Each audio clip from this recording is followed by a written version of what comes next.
행복을 느끼는 것은 심리가 아니라 마음이기 때문에 행복하기 위해서는 반드시 마음에 대해 알아야 합니다. 마음을 모른다면 행복을 알지 못하고 행복을 추구해 나가기가 어렵습니다. 또한 마음은 실체가 없는 것임에도 실체가 있는 것처럼 이야기를 하는 것도 매우 많습니다.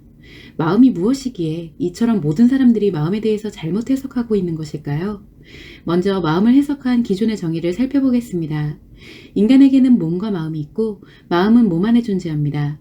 이렇게 몸과 마음을 갖고 살아가면서 감각기관으로 외부의 정보를 마음으로 인식하고 말과 행동을 통하여 마음을 외부로 표현합니다.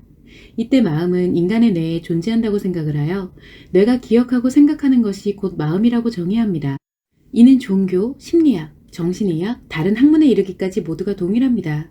결국 마음은 뇌에 있고 인식도 뇌로 하며 표현도 뇌에서 하기 때문에 인식과 기억과 표현인 심리가 마음이라고 하는 것이 기존의 정의입니다.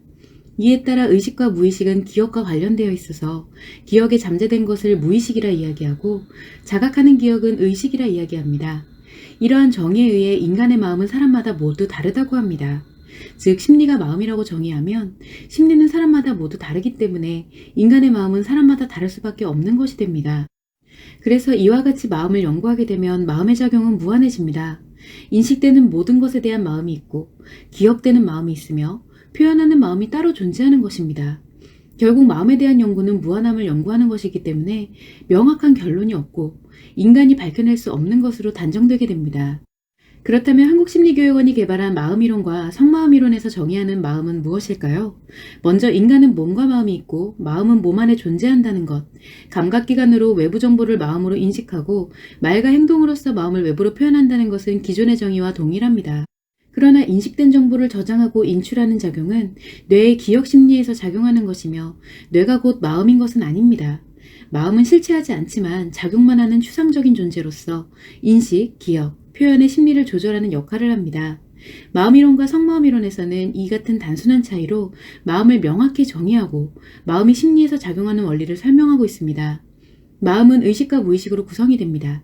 무의식이 인식된 것에 작용하여 의식의 생각으로 자각하게 하고 생각의 결과를 외부로 표현하도록 합니다. 또한 기억과 연결하여 감정을 생성하는 역할도 하고 있습니다.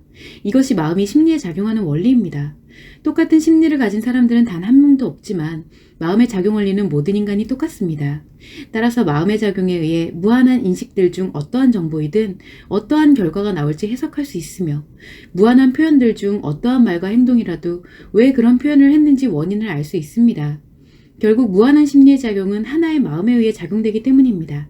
이 원리를 알려드리는 것이 마음교육입니다. 마음에 대한 기존의 정의에서는 이와 같은 원리를 모르다 보니 어떤 스트레스와 상처인지 그 인과관계를 연구하는 것을 매우 중요하게 생각합니다. 그러한 반면 스트레스와 상처가 자신의 마음에 의해 발생하는 것임을 아는 사람들은 거의 없습니다. 또한 자신이 생각하고 있는 문제의 원인이 실제의 원인이 아닐 가능성 역시 매우 높습니다. 반면 마음이 심리에서 작용하는 원리를 알면 스트레스와 상처가 왜 발생했는지의 원인을 몰라도 외부에 의해서가 아닌 자신의 마음에서 스트레스와 상처가 발생했다는 것을 알기 때문에 자신 스스로 회복이 가능합니다. 어떠한 인식, 기억, 표현을 하더라도 마음에 의해 작용하는 것이기 때문입니다. 안타깝게도 마음을 해석한 기존의 정의가 상식이 되고 진리가 되었습니다.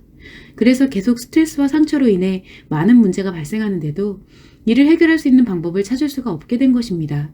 이로 인해 마음을 내려놓고 인간으로 살지 말라는 것과 같은 말을 하는 것이고 사람들이 그것에 현혹되는 것입니다. 기존의 마음에 대한 정의가 진리가 되어버렸기 때문에 한국심리교육원의 마음이론과 치료법은 매우 비논리적이면서 사입이라고 간주되는 것을 알 수 있습니다. 이에 따라 한국심리교육원에서는 현실의 상황을 알고 마음이 작용하는 원리인 마음이론에 대해 남겨놓는 것에 의의를 두고 있습니다. 언젠가 그리고 누군가 마음의 진리를 연구하는 사람들이 남겨진 마음이론과 성마음이론, 그에 따른 치료법을 보고 사람들을 이롭게 하는 것에 쓰길 바랍니다.